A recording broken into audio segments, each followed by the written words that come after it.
Hello, everybody, and welcome to the Bundesliga show, game day 5. I'm Gav Matt, that's Devo, and that's Flo. How are you, gents? Good. Good. Cheers from Germany. Bonjour. Willkommen.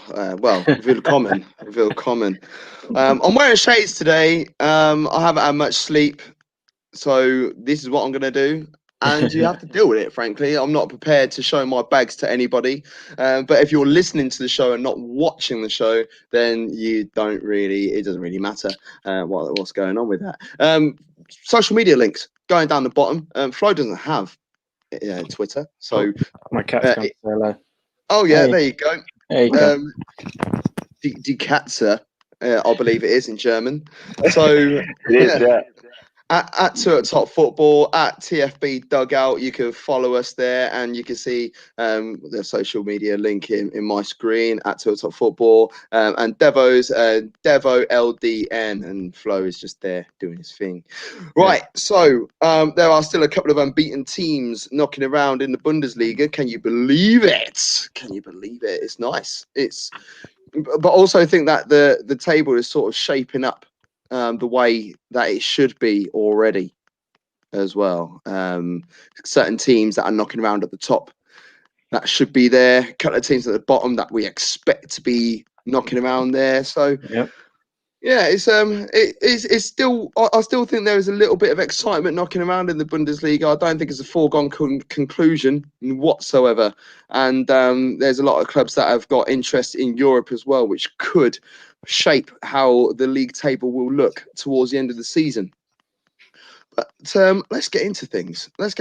And one team that does play in Europe in the premium European competition, the Europa League, is Flo's lot, and that's Bayer Leverkusen. They won. Hey. Absolute win. Mate, if they win a game, we can't not talk about them first. We got to see happy Flo. We like that. And that was You're so good to me. Oh, you look at him. Oh no, look at him. Look how happy he is. Smile. Look at that. Look at that. He's such a handsome man as it is anyway. Bayer Leverkusen 3, Augsburg 1. The goals came from Alario, who's bagged 2. Diaby right at the end, and Caligiuri. Flo, we know it's your team, so I'm not going to come to you first. I'm going to come to Devo first. Because Augsburg started off the season really strongly, despite a lot of people thinking that they were going to be bottom feeders at the beginning of the season. Do you think that this result for them is going to harm Augsburg and the way they play football now? No, not really. I think Leverkusen are a very good side.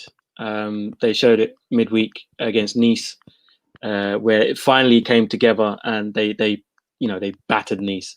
It was always on the cards. They've not been playing poorly. They just haven't been getting the goals.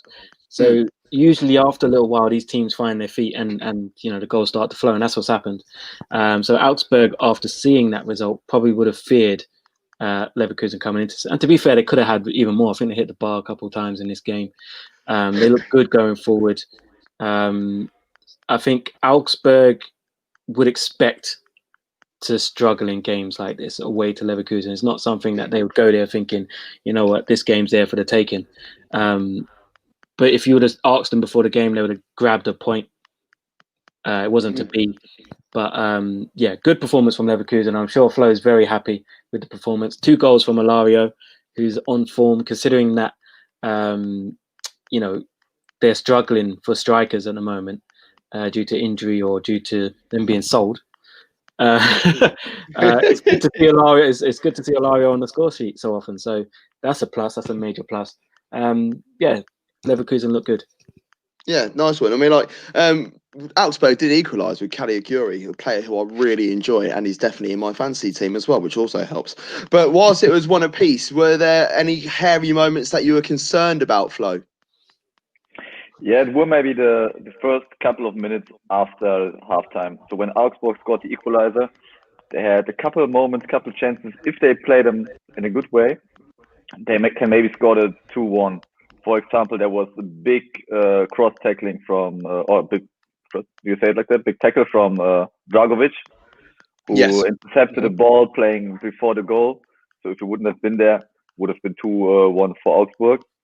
And Augsburg did what makes them so strong. They were very disciplined defending, and it was very difficult for Leverkusen to win that game.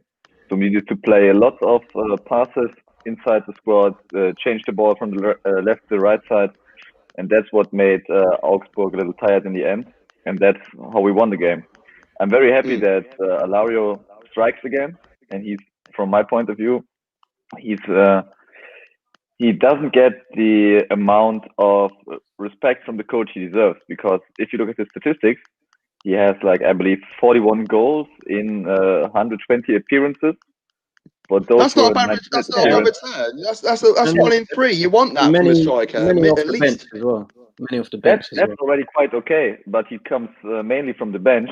Yeah. Or it's backup, so he scores basically every, I don't know, 90, 95 minutes. Well, Bad. you know, that's pretty much a goal a Bad at game, all. isn't it? Yeah. If your striker is getting on average a goal a game, then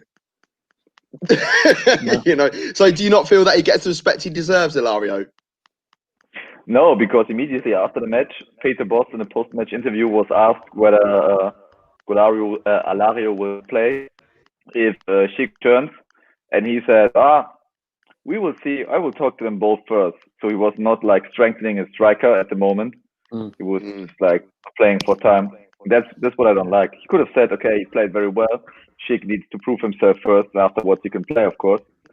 But it's not good for the moral. And Alario has had these problems with all the coaches, or with Heiko Herrlich before, who was the former Leverkusen coach and was now at in the Augsburg dugout. I don't know why. I don't know what's the problem, because he was always like a role model. He did his work at training session. He was quiet, never made any problems, wanted to change, wasn't allowed, still scored his goals. So difficult one. What's going on with Leon Bailey? Because Leon Bailey, when he was in Belgium, there was a lot of talk, you know, will he play for Jamaica? Will he play for England? Is he the next big thing? You know, he's got blistering pace. He's super skillful, but I know that he suffered his injury and he fell out of favour a little bit at Leverkusen. But since he's been back, and especially when he's featured this season, he doesn't seem like a shadow of what he was. Has he got a future at Leverkusen? Yeah, funny thing is that immediately after the match, our coach was also asked to Leon Bailey, and he said Leon is improving from game to game, and he's getting stronger and stronger since a couple of weeks. And honestly, I don't share this opinion, because, like you said, he's not he doesn't make a difference at the moment. He has his pace, okay. He's quite dangerous if you let him, but he's also easy to defend if you're close to him as a defender and don't let him use his pace. So I don't know what's going on with him. My main point is that he has a bad management. You know, he's managed by his stepfather, and he implants those thoughts inside Bailey's brain that Bailey is, like, I don't know, a star already, but he isn't. He's still a player who needs to prove. And I love to repeat, you're saying he has all the gear, but all the gear, no idea. Yes, Flo. Yes, Flo. I love when Flo comes out with an Englishism. It's so funny. I love it. Wolfsburg. This is a game from Sunday. We're going to talk about a couple of Sunday games. Wolfsburg 2, Arminia Bielefeld 1. Now, this is Wolfsburg's first victory of the season. They scored 2 goals in very quick succession from Weghorst and Arnold, who was provider, then became the goal scorer himself. But it wasn't all easy going for Wolfsburg, especially towards the end of the game, Flo. Yeah, it was like Wolfsburg was controlling the whole game, but they didn't close it with the third goal. And out of a sudden, I mean, Bielefeld strikes, and they have, like, in Germany we would say second air. They got their second air. In the match. Second wind. Yeah. That's the German. Okay. You have something like that. What do you say? Second wind. Second wind. Yeah. Okay, I need to remember that one. Yeah, and out of it's just a goal difference suddenly, and that Bielefeld was running towards everyone, playing good pressing, but it was definitely a deserved win for Wolfsburg. Devo, what are your thoughts? 1, on the game, and 2, Wolfsburg. Do you reckon they've found their flow a little bit? They played some good stuff. They've got some good players going forward. One of their best players who was in my dream team and didn't play, Brekalo. But yeah, they've got some very good players, and the first goal was a thing of genius. It actually reminded me. We're both NFL fans. It reminded me of a play, an offensive Yes, play. it did. They used the two guys in the walls to block the defenders off, so that Waycourse could basically have a free shot on goal. It was a very clever free kick. I like that. Yeah, and then obviously the second goal came from defensive mistake, which is something that they really need to cut out, because they did the same thing against Bayern, and Lewandowski hit the bar. Exact same. Ortega passed the balls directly to opposition player. So that's something you're going to have to cut out if you want to be successful at this level. You can't be giving away goals like that. It's funny because in my notes I actually put Mehmedi capitalises on Bielefeld's finding their inner Arsenal. Yeah, and well, Leno is a German goalkeeper, and that's something that Leno's not. Anyway, we won't get into Arsenal because we'll be here all day. We'll be here all day. But yeah, Wolfsburg. I like Wolfsburg. I think they're an ambitious club. A lot of money has gone into that club over the years. They haven't really got the rewards in the last few years. They've not done as they should. But I think they've got a very good team on them. Some good young players there, and this could be a step. This could be a step in the right direction, I should say. All these draws and a lack of goals is worrying. But Waycourse now has got 2 and 2. Yeah. So I'm not sure who they've got next up. We'll go into that at the end. We'll go. So I've got the fixtures here. We'll tap into them a little bit later on, I'm sure. But I'm worried. I do worry a little bit about Wolfsburg, and the reason why is because at the end, Shiplock, he scored with 10 minutes to go to make it 2-1, and that was Arminia Bielefeld's first shot on target. But Maxwell Preetle, he also had a shot right at the end, which comedic. Everybody just stopped. Literally. Everybody stopped, and it was like the world was going in slow motion, and the ball hits the post. And I think it was just a bit of a wake-up call. I think Wolfsburg will need to think about their actions going forwards, but they still remain unbeaten. So that is a positive, and they need to use that and capitalize on it. I think they do. Right. Where do we go? Should we stay in the green? Yes, we'll stay in the green. Werder Bremen, my boys. 4 games unbeaten now, Werder Bremen.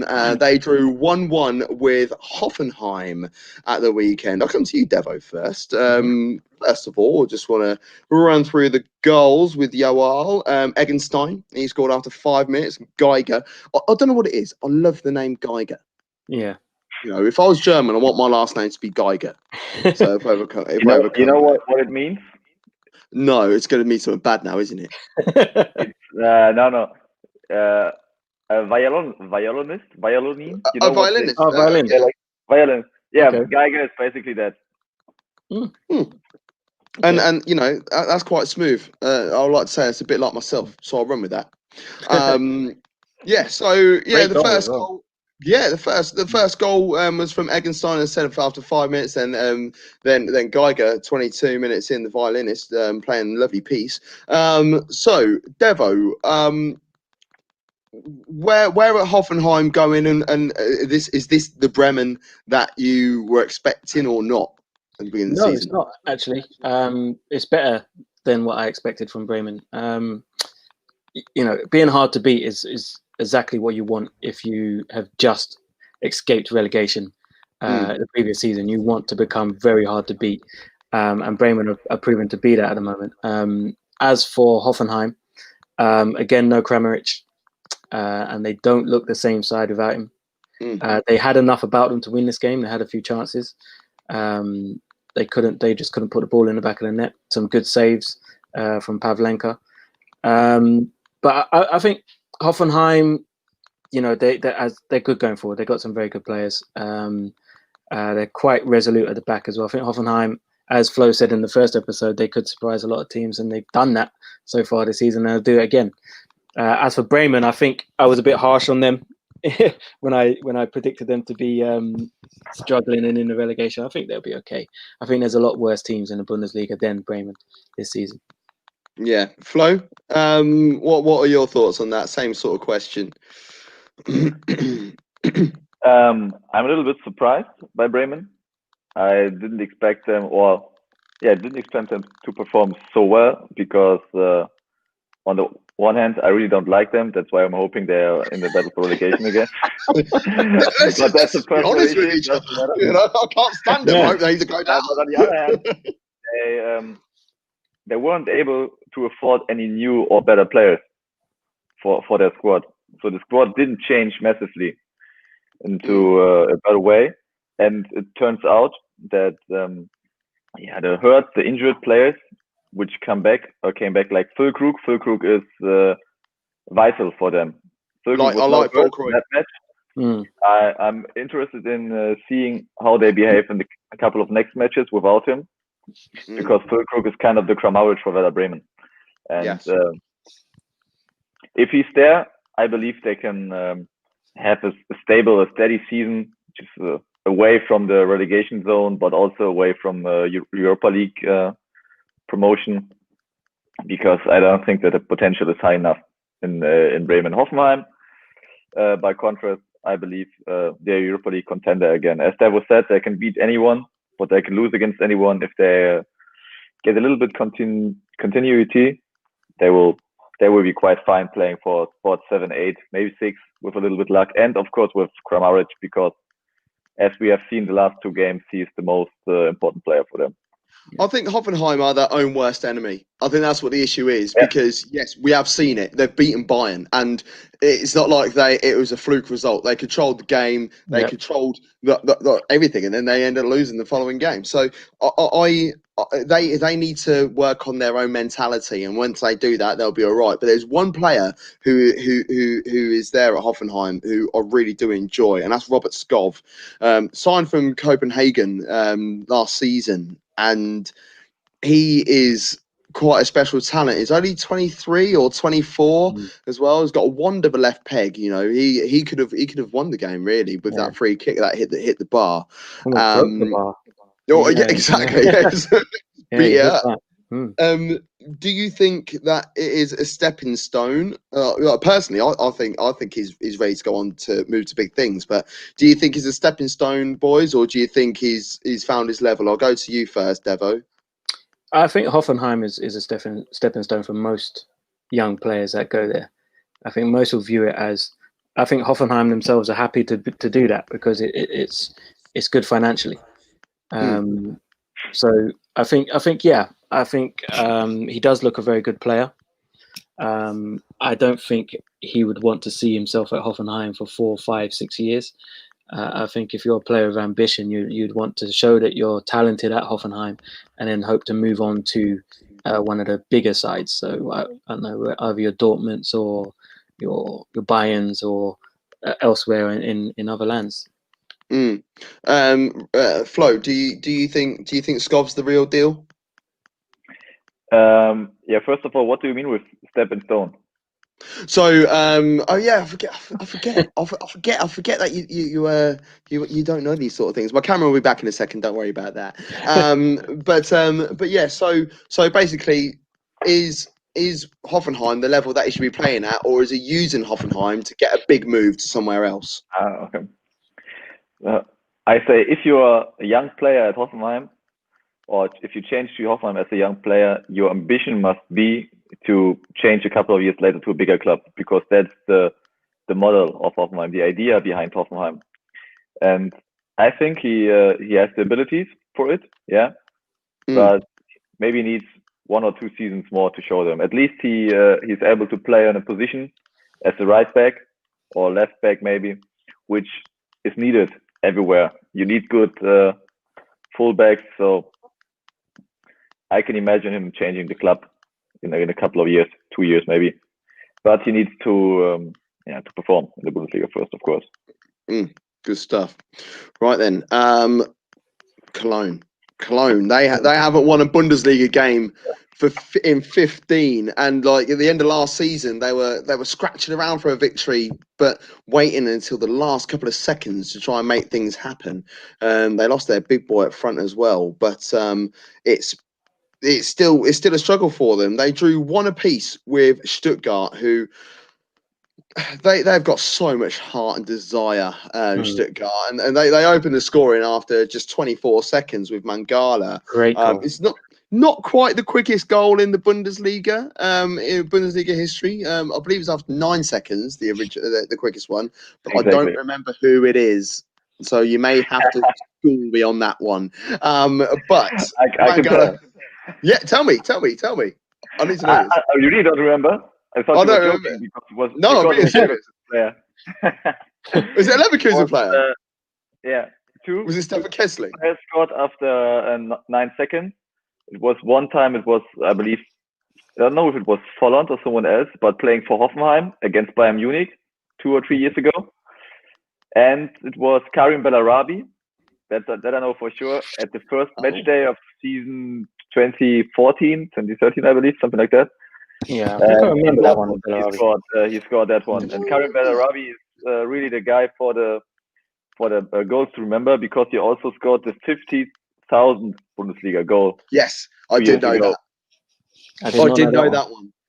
But he has a couple of jerseys in the Museum of German Football History. There you go. Hey, look, we're hubs of knowledge here at 2 Up Top / the Dugout. I think every week we should have Flo's nugget of wisdom, just where he just should we make it? It should be a weekly thing where you just drop some knowledge on everybody. We will make it a thing. I'll get Dan to make make a that's jingle. We'll make a jingle and we'll call it Flo's moment of wisdom, or Wolfram wisdom. Let's producing a show in the middle of one show into another. That's what we do here. But there has to be like a wolf howling, like Wolfram wisdom. Let's do it. Honestly, any ideas? No problem. As well, anyone who's watching or listening, feel free to come at us at Top Football, at TFB Dugout, with some ideas on what we can do for the Wolfram wisdom. But yeah, let's talk about Stuttgart and Cologne. Mangala, first minute, bam, lovely finish, lovely move, and then Seb Anderson. He was felled one way or another, and then decided to get up and take the penalty himself. But Stuttgart could have been 2-0 up, Flo, with the Didavi free kick. I have to admit, I couldn't watch this match because it was on Friday evening, and I was struggling with the family at the pub. There you go. Yeah, it was a very tough evening, because we now have also like a closing hour in Germany. Mm-hmm. Like you are used to in Britain. 11 p.m. Oh God, I miss leaving a pub at 11 o'clock. So not because I've got a kid, because I shut at 10 over here. That's why. I'll come to you instead then, Devo. Like, what did you think of the game? Yeah, you know what? I was very upset about that free kick not going in, because I have Didavi in my fantasy team. Pain. I like him. He's a very good player. I remember him from was it Wolfsburg where he was at before, Didavi, I believe. He was like Stuttgart, Wolfsburg, Stuttgart again. He's like, he also had all the gear. Yeah, but no knees. His body is a mess.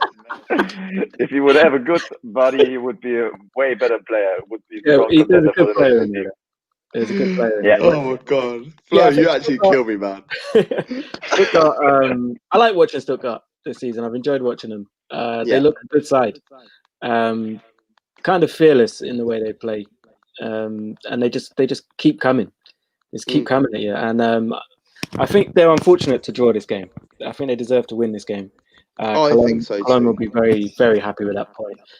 Firstly, because it's a point away from home, and secondly, because it stops that awful run of defeats. They drew the last game as well, didn't they? Yeah, but they're not fishing victories out. I mean, they almost had a little smash and grab with Reshbahai. Yes, I can pronounce his name properly now. Well done. Oh, I've been working on that for the last couple of weeks. But yeah, his shot went just wide of the post. Yeah. I think if that had gone in, I would have felt really sorry for Stuttgart. They did deserve to win this game, but I don't think they'll be too disappointed with a point. I thought it was a bit strange for Stuttgart to do substitutions where Koulibaly came off. Because he was running absolute rings. He was running circles around Cologne's defence. There must have been some reason behind it. It must have been knackered or something. He didn't seem it. He seemed to be, every time he got the ball, he was looking to make something happen, and then he just got substituted. It's a bit strange. But. Do you think Stuttgart could be a cheeky one for like a late European place? I don't know. Yeah. Do you reckon they've got the minerals? Maybe they might get a nice cup run or something. Well, they're young and hungry, so I guess they have the energy. Maybe at the end of the season. Yeah, I think they'll be there or thereabouts. I think they won't have to look over their shoulder at the end of the season. I think that's for sure. I think they'll be looking forwards. Well, they do have Schalke next, and we were talking. Exactly, yeah, it's free money, isn't it? We were talking about Cologne on a 15-game run without a victory, and Schalke. Yes, it was a derby match, so fair enough. They were playing against Dortmund, but they lost 3-0, and now that is 21 games without a victory. Flo, did you catch this one? Yeah, I catch this one. I'll go to you first this time then. Okay. Yeah. Goals from Akanji, Erling Haaland. Imagine that. Erling Haaland scoring a goal. And Mats Hummels as well to make it 3-0. But it was 0-0 at half time. Yeah, but it was terrifying how Schalke started this game. Like they just wanted to defend their own goal. It was like the battle of Hans Klum in Lord of the Rings, They were just just hoping to fight all the attacks from Dortmund and just trying to destroy and to stay alive as long as possible. And with the lovely assist from Haaland for the 1-0, wow, really love that. He doesn't even score goals, or he doesn't just score goals. He also makes those assists. Just a great striker. Yeah, but then it was Schalke was broken, and Hummels was able to put a bullet point from his bucket list because he's like German champion, world champion, and afterwards he said, "I always wanted to score against that Schalke scum, and I did finally." Brilliant. Devo, mate. We could wax lyrical about Erling Haaland all day, all night. 18 goals in 20 games since joining Dortmund. What did Dortmund need to do to keep hold of him? Because he's going to move on, surely. He's got a release clause of 75 million. Well, they need to get him to sign a new contract to up that release clause because 75 million is a snip. When you look at some of the prices that players like Coutinho is going for 140 million, or Maguire at 85 million, and you're thinking Haaland for 75 million. That's ridiculous. It should be double, if not even closer to treble that.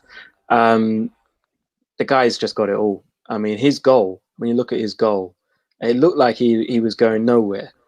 He was running with the ball, decided, I can't go forward, let's come back, which is something that not a lot of players will do.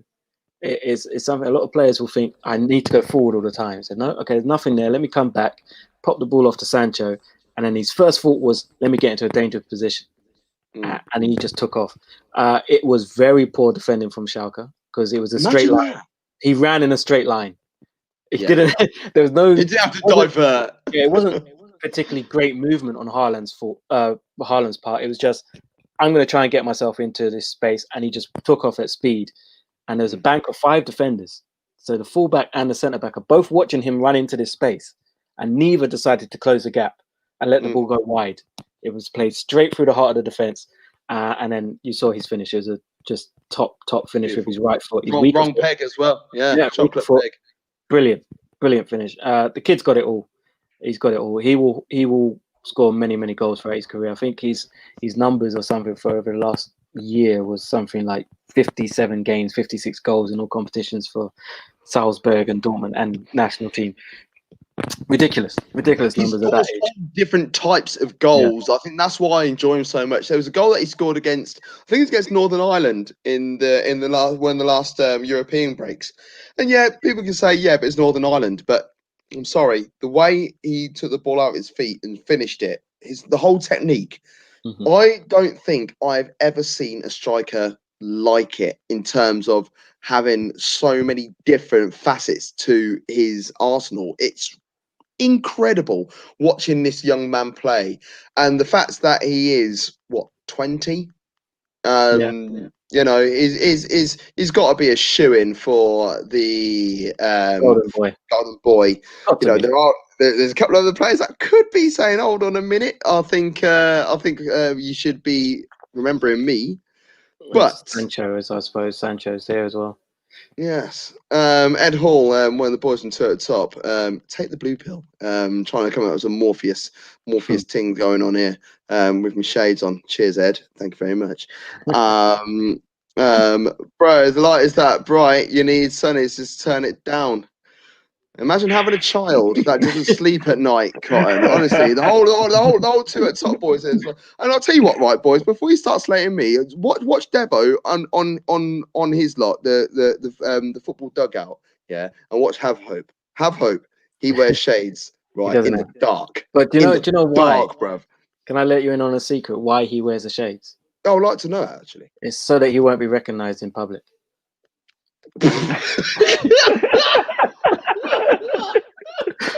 That's his actual. People was mistaken for Trevor Nelson or something. Yeah, Maltese. Someone recognised him in the gym once, and he was shocked. I remember him telling us the story. He's like, "How does he know who I am?" I was in the gym. Yeah, I was in the gym. Right. I'll try to do his accent. What's it? Have hope.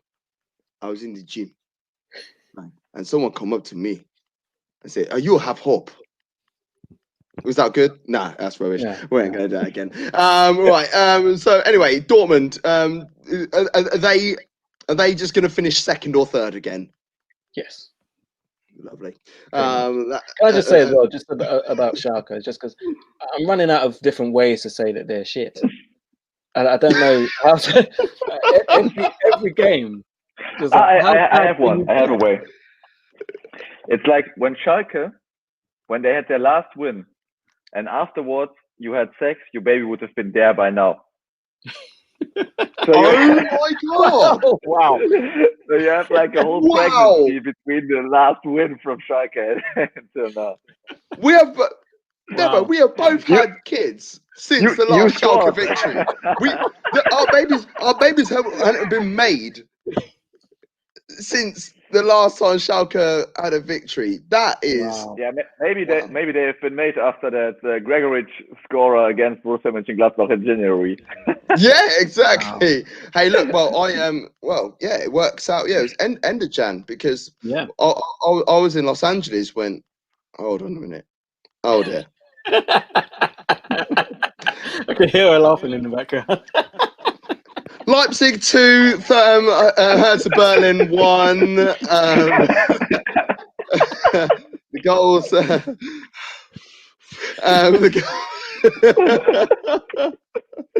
She was very pale when she was born, but I just didn't think anything of it, you know. But yeah, the goals came from Upamecano. So Bits got a penalty, and John Cordoba. I love John Cordoba. Great goal. As well. Lovely goal, and it was complete. Do you know what I felt that Cordoba goal? It was very Leipzig.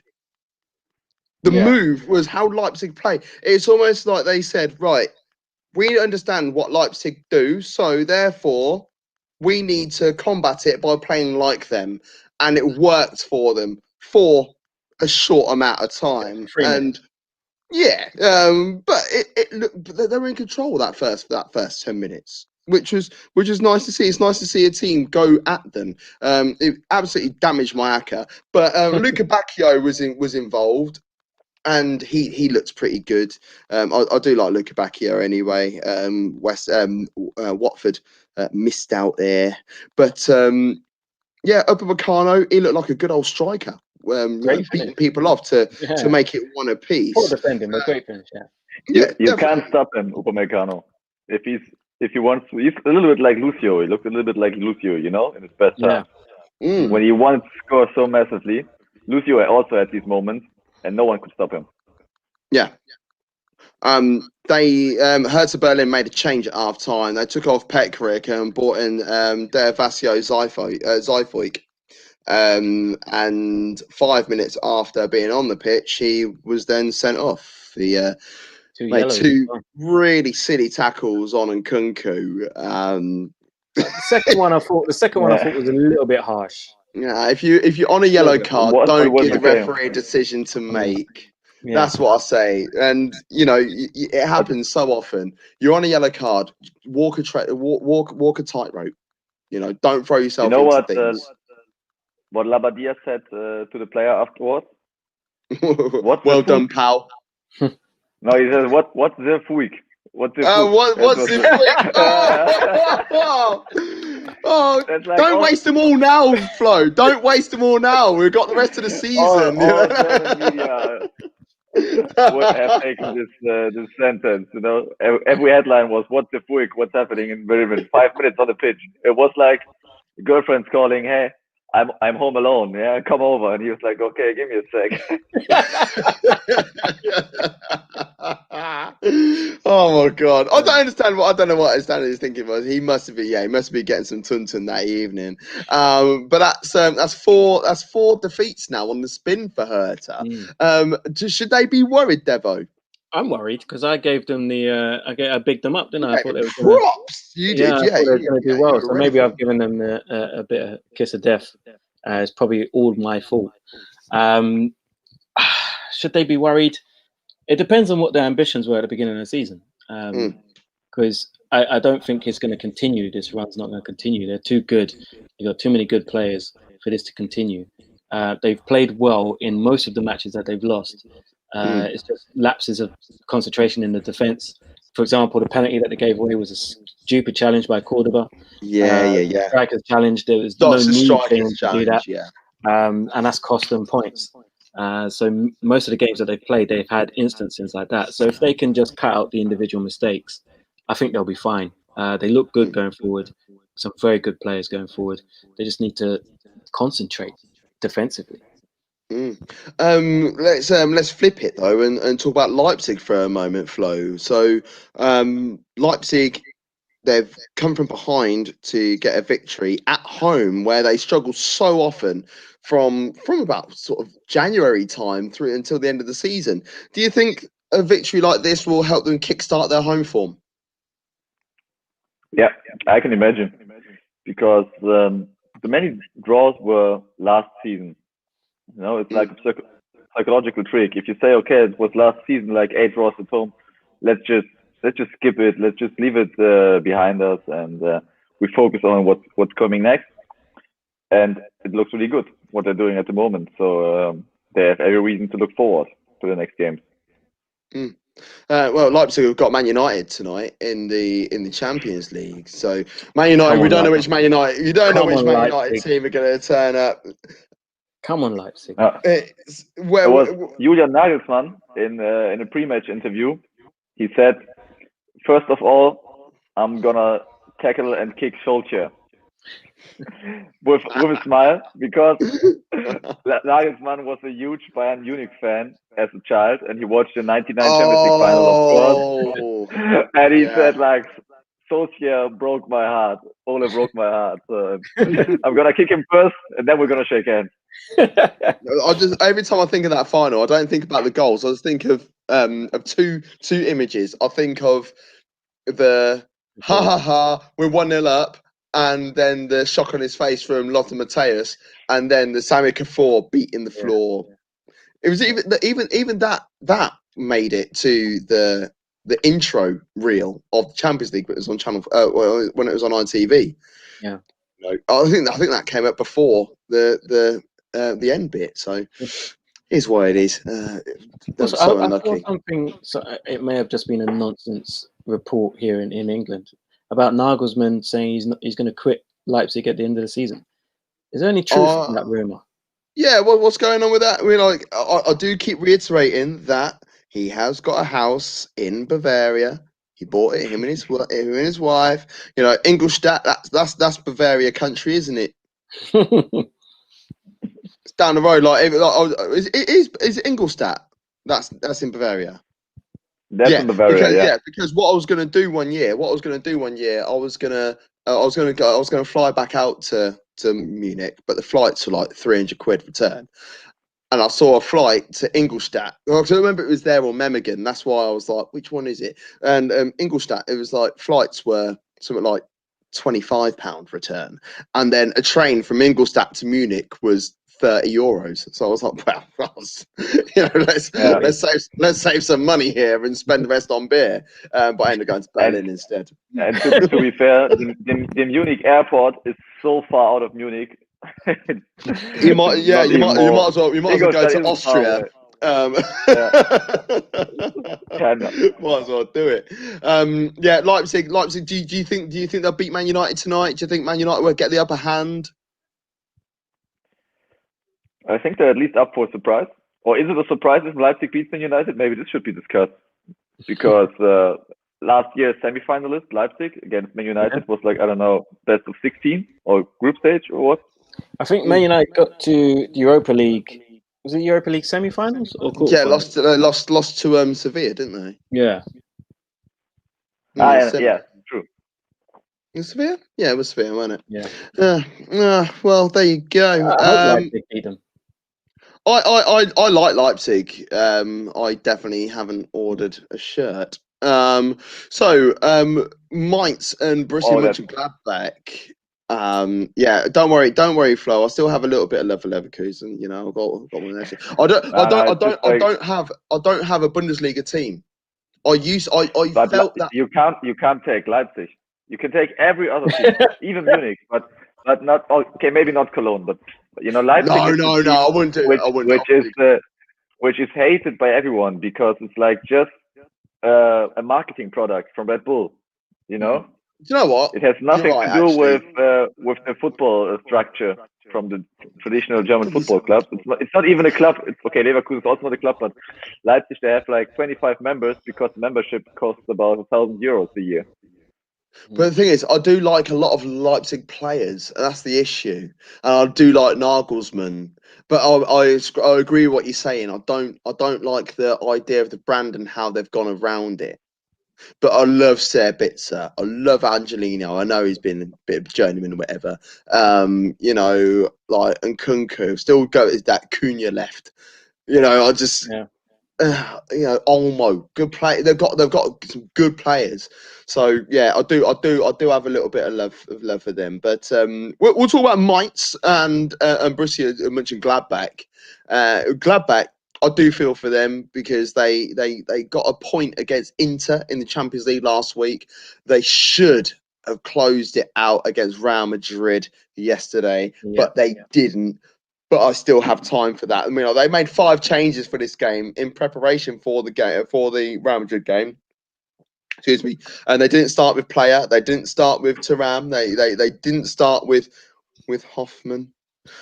But yeah, the goals. Mateta got a brace for Mainz.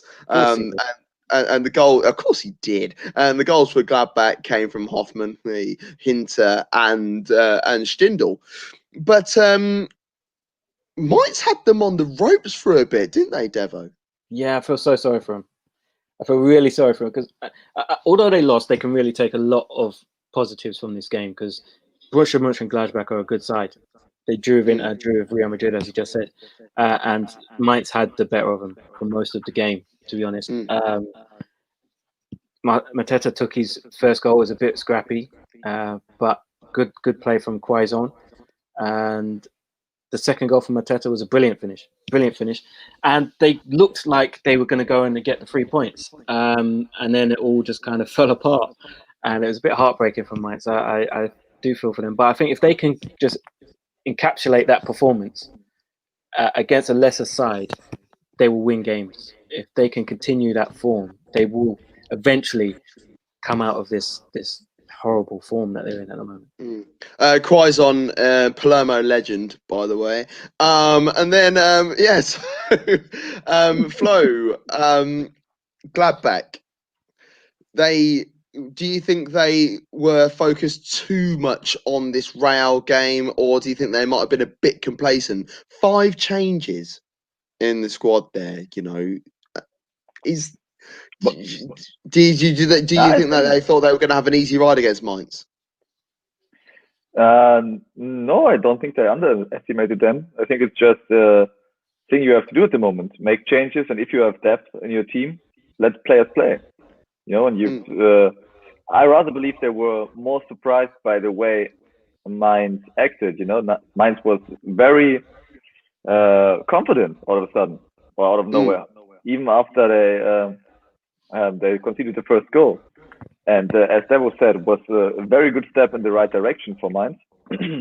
And it was unlucky for them that they have lost the match at the end. But I believe it's because we bashed Hoffmann last week, because since we bashed him, it was getting better and better. Scoring in the Champions League, scoring in the Bundesliga.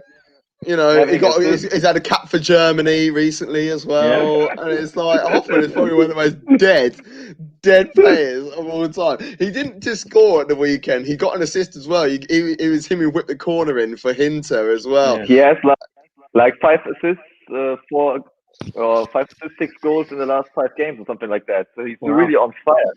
Unbelievable. I think the difference between Hoffmann and, for instance, like Baz Doster, we'll talk about in a couple of minutes, is the fact that I actually like Hoffmann. I just don't think he's that good. He's a strange one. You get these players who you're just like, how are you? People were saying that about Muller for years. You know, I'm not saying that Hoffmann and Muller are the same, but it's just like, are you meant to be? What are you a is midfielder? it that sets you apart from everyone else? There's nothing that you do Hoffmann that's supposed to look good. Was like an. Oh, sorry, Devo.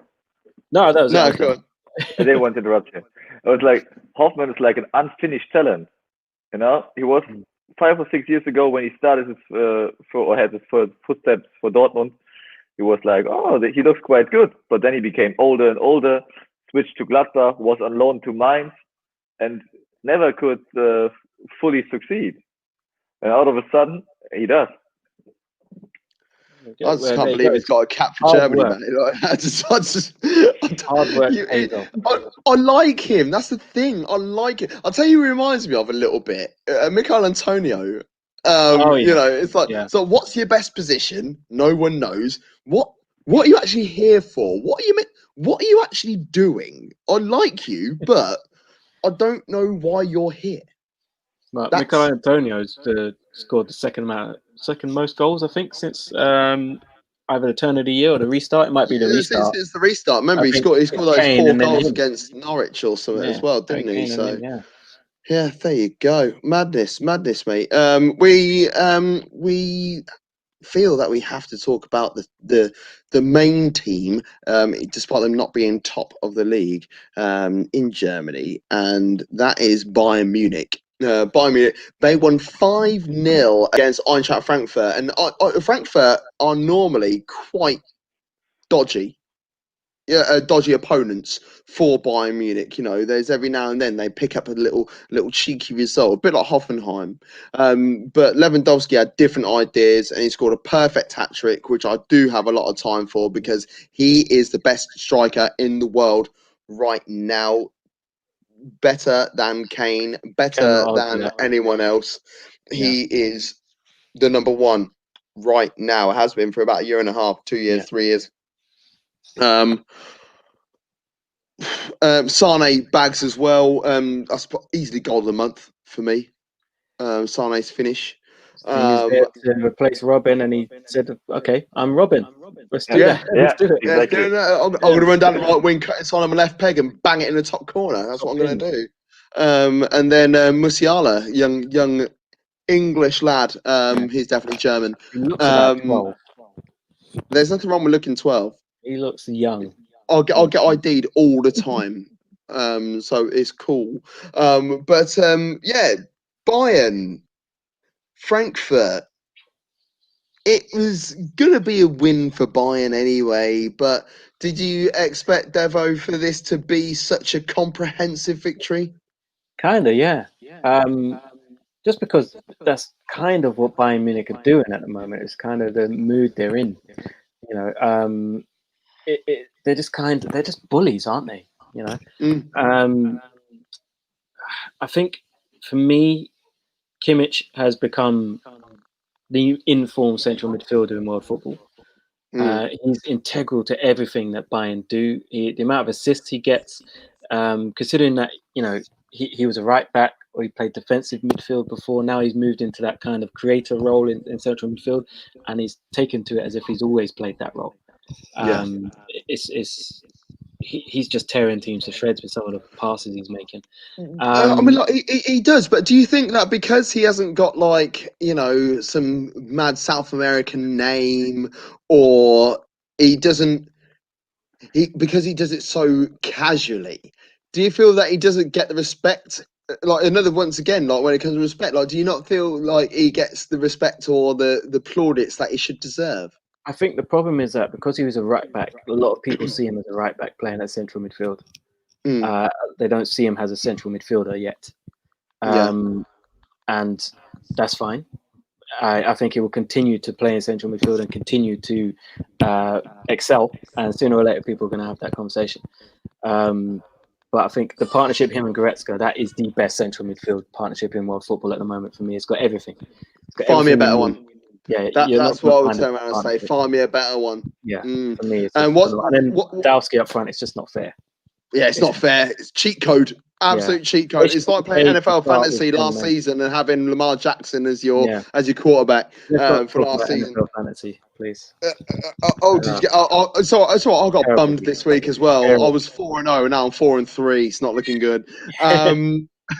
Flo, what is the vibe in Germany right now about Joshua Kimmich? It's a little bit like Devo said. You know, he is seen as the best midfielder in Germany for sure at the moment, but not really in the world. I don't know. It's maybe because he's German. He's not that spectacular. Because we tend to look in Germany to the players playing abroad and seeing them better, like Alcantara or I don't know. Many would blame me if I say Henderson. You too, I guess. But yeah, Kimmich is in Germany seen as the best German for sure, but maybe not as the best in the world. But I absolutely agree with Devo. In this form at the moment, he is. Just looking at his goal he scored against Moscow last night. Yes, he's the heart and soul of Bayern Munich at the moment. I would say maybe even more than Lewandowski. I was just trying to say, like, if you're making a World 11 right now, based on players right now, and maybe even over the last 2 years, irrespective of what formation you're playing, Kimmich is playing. Whether you want to play him at right back or whether you want to play him centre mid, he is the complete player and completely formed in either position. So if you're making a World 11 right now and you want to go in a 4-3-3, I'd play him in midfield. I wouldn't mind that. He'd always feature. One player though who is going to be missing, I'm not quite sure how long he's going to be out for yet. I need to do a bit more fishing on it, is Alphonso Davies. And when we were talking about Golden Boy earlier on and Haaland being part of it, Alphonso Davies would have a bit of an argument to that and say, hold on a minute, I think I deserve this as well. I just want to treble. I'm 12 years old, and I'm playing in a new country. But I have the hottest TikTok account in the world. Yeah. He's a talent though, isn't he, Alphonso Davies? And he's going to be out for a period of time like now. Nasty one, didn't it? Yeah. So, how? I mean, is this even a question? Actually, how will Bayern cope without Alphonso Davies? Yeah, good, because right at the moment, Lucas Hernandez found his form. Yeah. He was struggling the whole last year, but the last couple of games, Hernandez even managed to put Davis on the bench, what no one would have expected a couple of weeks ago. But now he is there, Davis away, and everyone in Bayern Munich saying, okay, that's what we bought Hernandez for last year.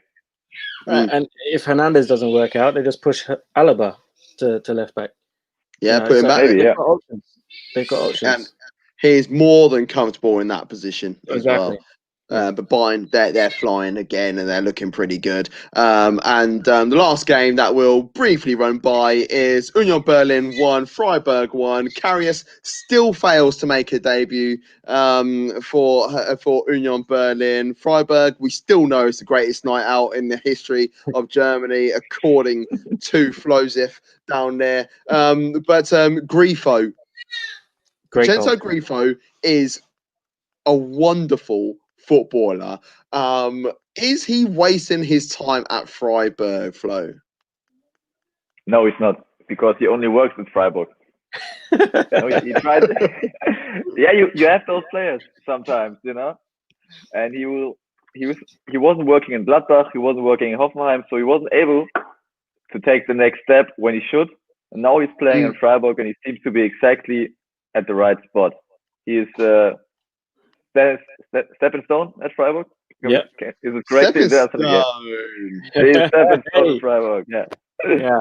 No, he's a good player though, isn't he? I love him. And Andrić scored the equaliser a couple of minutes later, but that's really it, isn't it, Devo? You got anything more to say about that game? Not really. No. Nah, yeah, shit game. Right, so let's have a look at the what should we go with? Let's go with the table first. So yes, Leipzig are top of the league after 5 games. They have 4 wins and a draw, with 13 points at the top, knocking around there. Bayern Munich, they're up there as well, of course. Imagine that. The top 4 looks like what the top 4 I feel should be at the end of the season. There are a couple of clubs that will be thinking, hold on a minute, we don't want to get involved in that. So, Leipzig at the top, Bayern Munich second, Dortmund third, and Leverkusen on 4th.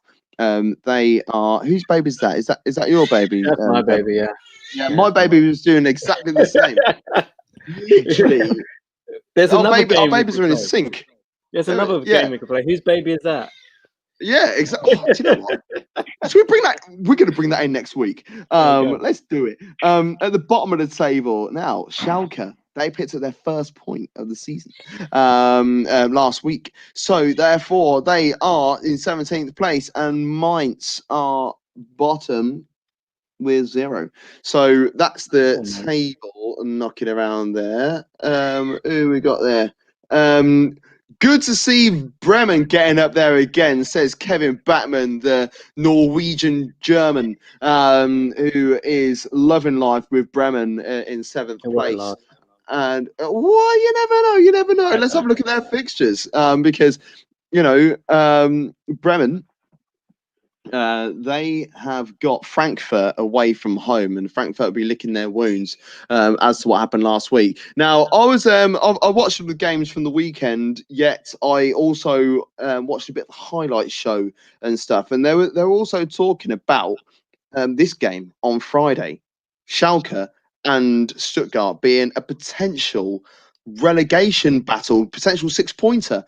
I can't see that happening. I can see Stuttgart going the other direction and Schalke getting absolutely pummeled. But the other fixtures. So we're going to Saturday afternoon games: Frankfurt versus Bremen, Cologne versus Bayern, Augsburg versus Mainz, and Bielefeld versus Dortmund. Saturday night's game is Gladbach versus Leipzig, which has to be the game of the weekend. Sunday afternoon, you got Freiburg versus Leverkusen. And then Sunday evening, you've got Hertha Berlin versus Wolfsburg, which will also be a pretty tasty one as well, I imagine. And then on Monday night, Hoffenheim versus Union Berlin. I think Bielefeld about that game. Oh, go on. I was going to say, I think that Bielefeld Dortmund game could be a bit of an upset. I think Bielefeld may. I think they're going to give them a game. Dortmund have this in their locker where they have these games where they just don't show up. I think that could be one of them. Bielefeld with fans in their home stadium would have been great. It would have been a great game because it's close to Dortmund. In the area, you have many people living who are kind of struggling, whether they're Bielefeld or Dortmund fans. So it would have been quite a tasty game. But without fans, yeah, it's like Dortmund will win it, now, I'm sure. There was a question that was posed to me earlier on today. It's one of my good pals, actually, David Dennison. Now, it's not on Bundesliga football, but I think he was intrigued to understand our thoughts on it. As he says, a bit off the subject, Gav, but I would like to get your opinions on Vinicius Junior of Real Madrid during the cast. So, do you know what happened to Vinicius Junior yesterday? Benzema. Yes, so the long and short of it, Benzema at half-time said to Courtois, do not pass the ball to Vinicius during the game. And we spoke about Benzema in the past in regards to why is he not being selected for France, XYZ, and Vinicius Junior, he's a young lad. He's making his way through. Now, what effect will that have on Vinicius Junior? And does Benzema really have the audacity to have that sort of conversation? I think it. Are we 100% sure that's what he said? If it is, because supposedly he said, yeah, don't pass him the ball. He's playing against us, basically. Basically, he's having a terrible game. I swear on my mother's life, he's playing against us. Something along those lines. Which is quite funny. But it's not really what. If you as Vinicius Junior, you're a young player and one of the older statesmen of the team, one of the leaders of the team, is saying that about you. How does that make you feel? How would you go in the dressing room and look at Benzema and knowing what he's saying to you about you? And when all you're trying to do is just trying to make your way at a massive club that has massive pressures at that age, you need your teammates to be on your side. He should be saying, give him the ball, let him prove his worth. Do you know what I mean? Not don't give him the ball, he's crap, he's playing against us. I think that if that's the case, then I think, Zidane has to have a word with Benzema. He has to put him aside and say, look, it's not good enough. What do you think, Flo? Well, I think it's something you should never say to one of your players in your team. Or you can maybe think it, but never say it out loud. That's what's killing the team spirit. Especially if you're an experienced player, you need to keep your opinion. Maybe talk to your goalkeeper alone about that, or to another experienced player, but not say it in public or in front of this young player who is easy to influence and who maybe gets a bad kick from this. I don't know. Yeah, I think the only time that really happens or should happen is if you are passing the ball to Mustafi. Don't do it. You've been watching game day 5 of the Bundesliga show, Die Bundesliga show. I'm Gav Mac. That's Devo. That's Flo. Make sure you join us next week, and also subscribe to our YouTube channels. www.youtube.com/. For us, me in particular, Gav Mac, it is 2 Up Top Football. For Devo over there, forget that it's not mirrored, it's that way. Devo is over there. Make sure you subscribe to his channel as well. That is youtube.com/TFB Dugout.